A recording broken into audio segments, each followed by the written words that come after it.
Hvala lepa za besedo. Jaz sem današnjo predstavitev pripravila v angleškem jeziku, zato ker je osnovana na raziskavah, ki jih trenutno pripravlja EZA oziroma mladinska platforma znotraj EZE. Tako da bom nadaljevala v angleščini, v primeru, da bom morda kaj prehitra za prevajalce, pa mi bo Janez prijazno pokazal oziroma nakazal, da tudi v angleščini malo upočasnim. V osnovi bom govorila o tem, kako se pravi industrija 4.0 in digitalizacija, ki jo ta prinaša, oziroma način dela pod vplivom prenosa stvari v oblaku, vpliva na trg dela in pa tudi na to, na kakšen način moramo kot tisti, ki se zavzemamo za delavce znotraj delavskih organizacij ali pa sindikatov, vzpostavljati socialni dialog v odnosu do netipičnih delovnih razmerij, ki bodo v prihodnosti čedalje bolj pogoste.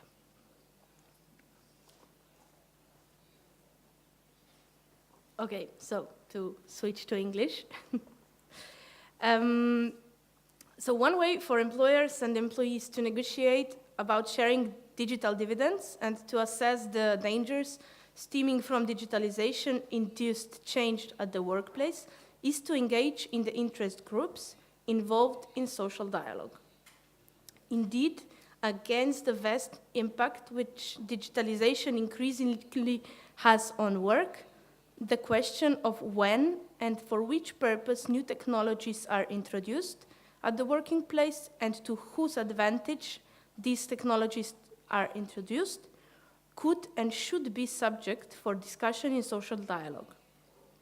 Moreover, digitalization is changing the labor market in such a way that social dialogue itself, broadly defined as representing all types of negotiations, consultation, and information sharing among representatives of governments, social partners, or between social partners on issues of common interest relating to economic and social policy, will need adaptation to keep its critical role in achieving the objective of advancing opportunities for women, men, to obtain decent and productive work in conditions of freedom, equality, security, and human dignity.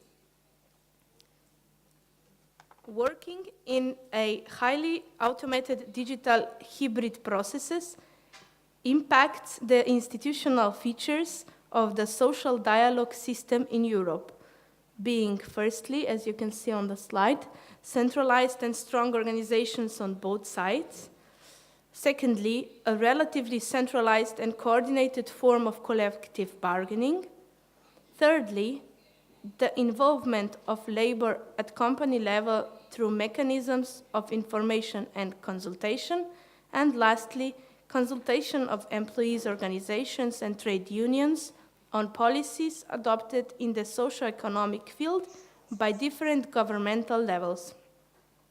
Moreover, these four features imply the existence of well-established social dialogue bodies, which receive the moral and legal endorsement of their stakeholders.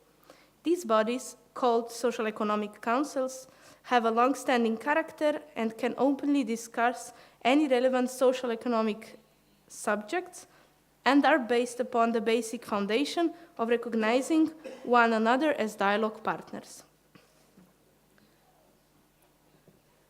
Some of the trade unions are already changing their statuses or statutes in such a way that workers in new forms of employment would be able to become a member. Nevertheless, the employment form determines the way in which one can organize itself in social dialogue. New types of employment and new workers are no longer bound to a single workplace where they are present with their co-workers at the same time. They work from anywhere, anytime, and in a cloud.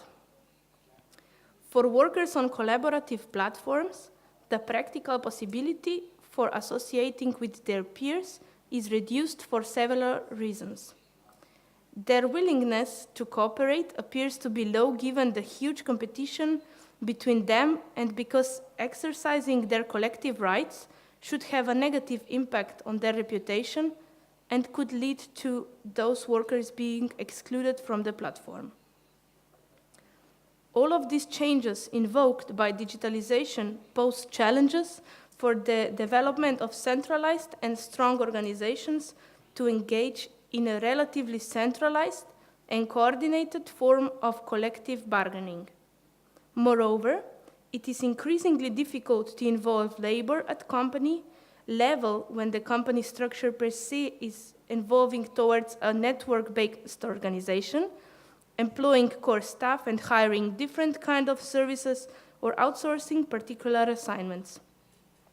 New business models and companies challenge the traditional employment relationship, as well as existing forms of information, consultation, and co-determination.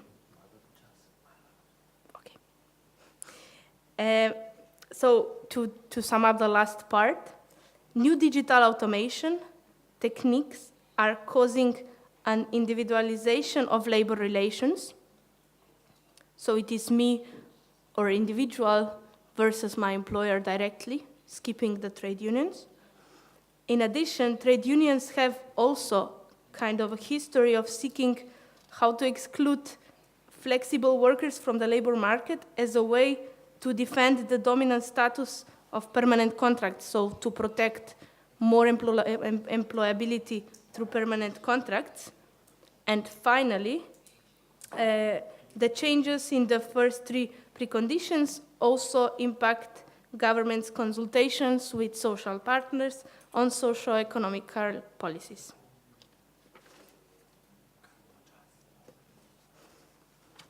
Okay, I will try to go more slow.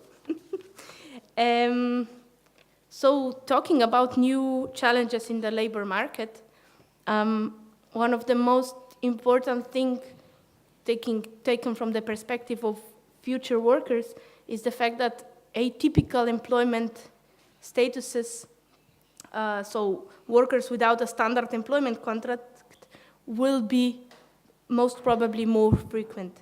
So even though the labor movements already have started to respond to new emerging forms of employment in different ways, depending on the degree agreed with the workers, it's on the one hand an option that they can reject these forms of employment, insisting that jobs should be stable and should guarantee a sufficient wage in social protection. But on the other hand,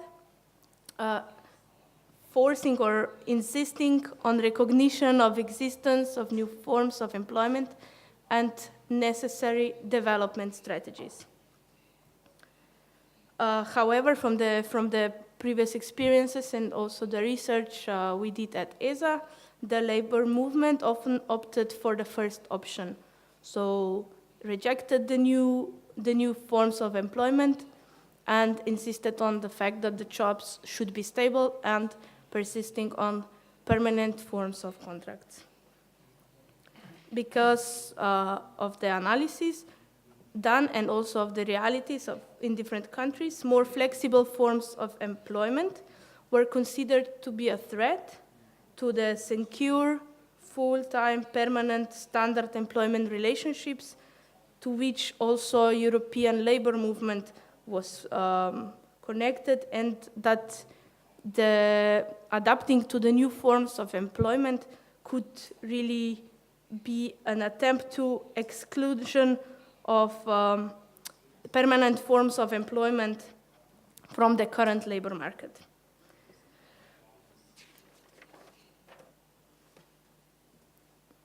Nowadays, there are multiple reasons why to rethink strategy of approaching the new labor market in the view of digitalization and Industry 4.0. Firstly, although the typical workers remain a minority in the European labor market, their numbers already are growing significantly in the latest years. You were able to see that also in the previous presentations. And their often precarious working conditions are increasingly receiving public attention. I'm pretty sure you have all heard about precarious work, precariat, about new order, and so on. And atypical forms of employment are also often situated in an emerging sector. So something like IKT skills development sector, or a sector with a tradition of low union movements, like, cleaning ladies, for example, who don't tend to have their own union. So what is interesting is that individualization of employment, I mentioned before, so that it is me versus my employer, which is typical for these new forms of employment, leads to fragmentation of worker outcomes regarding working conditions and labor market position, which would mean that it could potentially happen that individual worker will have to negotiate all the aspects of working agreement with his potential employer. So no collective agreements, no paid leave, no minimum salary, and so on. It is overestimation of what could happen, but it is a possibility. And at the same time, as atypical workers are growing in importance, union density is falling in the trade movement in Europe, also faces some challenges mobilizing workers to their cause. From my colleagues in the youth platform, there is 100 workers' organizations. Approximately 1/3 is from the trade unions, and all of them claim that they have problems mobilizing youth to join their trade unions because they don't see the point. If they have a non-traditional form of employment, why should they then consider joining a union? And starting with that, I would like to move to challenges. And there are various challenges on the topic, but for example, new forms of employment challenge, as I mentioned before, the traditional format of recruitment, traditional format of representation of trade unions, and will require a different approach. Recruitment as well as representation happens more and more decentralized, marked in many countries by breakup of multi-employer agreements and increased importance of enterprise or workplace agreements. So instead of collective agreements on labor conditions, more individualization also on the level of companies or concrete workplaces. And as trade unions are more and more working at local scale, the main focus of recruitment and representation is becoming the individual employing enterprise as part of that. However, as we have seen in the presentation of Industry 4.0, atypical workers in new world of work have a weaker link to single workplace. So they work for many workplaces, and the protection of their social rights is actually threatened by that. So the key question here would be how to reconcile the flexibility the new forms of employment offer with the necessary security European labor markets should be able to offer. So how can we, in a way, afford to have flexible workers with flexible contracts and still find a way to grant them protection under European labor markets agreements and security and so on. To do so, labor market has to find ways to connect and respond to the challenges experienced by workers in these new forms of employment. During my research, I found 3 propositions of anchors, in a way, so 3 strategies how to deal with the deal with the possibilities that labor movements and trade unions could take to find adequate response to the challenges in recruiting and representing atypical workers. The first one, exclusion of atypical workers from union membership, could be that interests of atypical workers would be defined as non-legitimate, that they are motivated by desire to protect workers from insecure employment, and that they insist to establishing standard employment contracts should be the only form of employment. So atypical workers would, in that case, be excluded from union membership internally, and also with advocacy agendas trying to eradicate this kind of employment externally. Second anchor would be acceptance of atypical forms in a subordinate position. So atypical workers would receive a secondary membership status within unions with reduced rights to participation. On the labor market, trade unions would, in that case, strive to lock these workers into the secondary labor market positions in a way as a buffer, and that their insecurity would help still sustain the jobs to the core workforce, which would still have standard employment contracts. And the third one would be a strategy of engagement, which would mean that labor movements would attempt to represent specific and differentiated needs of atypical workers, not only indulging them in the agreements of the core workforce, but also focusing on agreements that were tailored to the interests of these workers. This means that atypical workers would receive differentiated membership statuses with specific structures for their participation within the labor movement.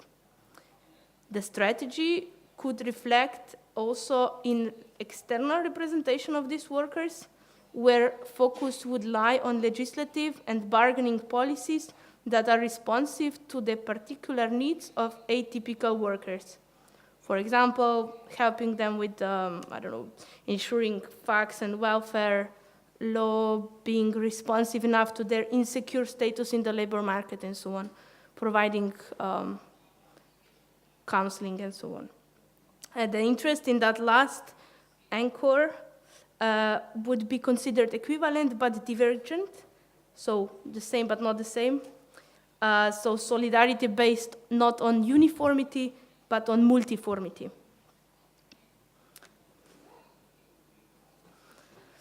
And to finish with some initiative, I'm not sure if you are able to see what I have posted on the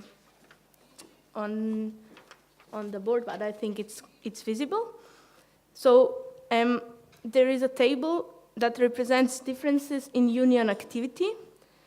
On the one side, between an enterprise-based scale, and on the other side, a scale which is more appropriate for the representation of atypical workers, like freelancers, for example. So you are able to see on the table that you have, for example, on the level of participation in an enterprise-based scale, you have participation through network of branches based on single employers, emphasis on workplace activism, and on the other hand, with the case of freelancers, you would have participation, so in the trade union, through geographical, occupational, and virtual branches. So activists would be concentrated in, for example, digitalized central forums and so on. I would conclude with this and give the option to discuss also this, especially this last table, in the open question session. Thank you.